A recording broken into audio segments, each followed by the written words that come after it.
Here's the air conditioner in my sister's bedroom. This is a higher 5000 BTU window air conditioner with mechanical controls. It's an R410A unit. This was purchased last summer, so it's about a year old at this point.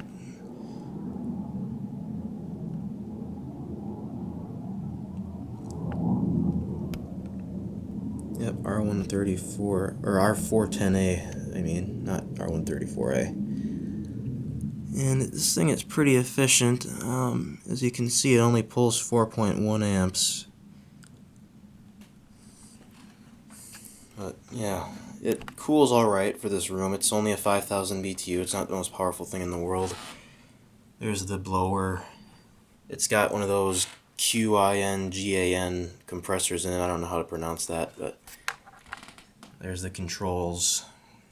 Coldest, least cool. Fan speed is just 2 speeds. Power on, off, and then there's your wait 3 minutes warning before wait before restarting it so you don't damage the compressor. And it's typical, styrofoam divider wall like most of these little modern units have. It's a very small unit. It does not take up much space at all. It is incredibly small. So let's go ahead. We'll put it on low and then start it up.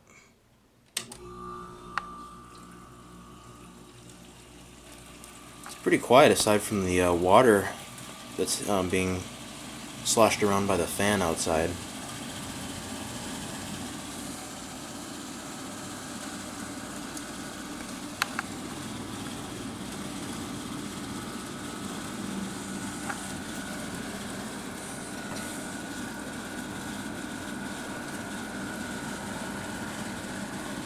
And of course, to get fan only, you would have to turn the dial all the way over to this position. And it's starting to get cold already, so I mean, it works. It's just got this type of vent adjustment. It doesn't tilt up and down or anything. It's very light, very small, uses very little power, so it's perfect for this room. Don't know how long it's going to last, but you know what, it wasn't that expensive, so whatever. It was less than $100, so yeah. I'll go up to high speed.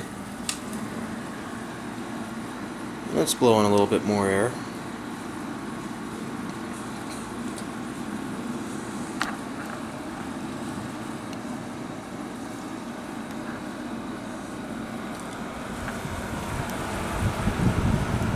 Filter could probably stand to be cleaned. That's how you remove it. It's on the side.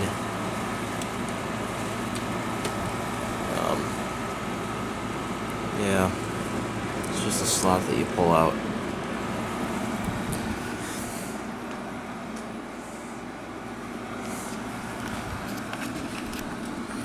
And I'm not really going to bother getting an outside shot since this looks like pretty much every single other one of these little modern units. They all look the same.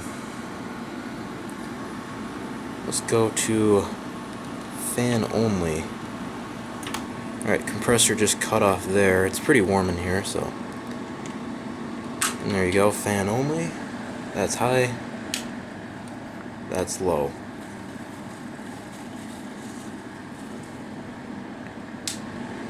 Back to high and off.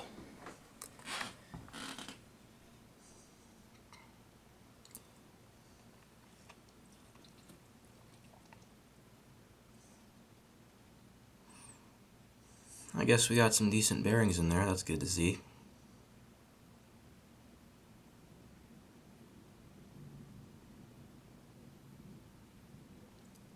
Not bad. Well, I don't really have anything bad to say about this thing. I mean, it was less than $100, like I said, and it's a tiny little unit that does its job, so whatever. Alright, thanks for watching.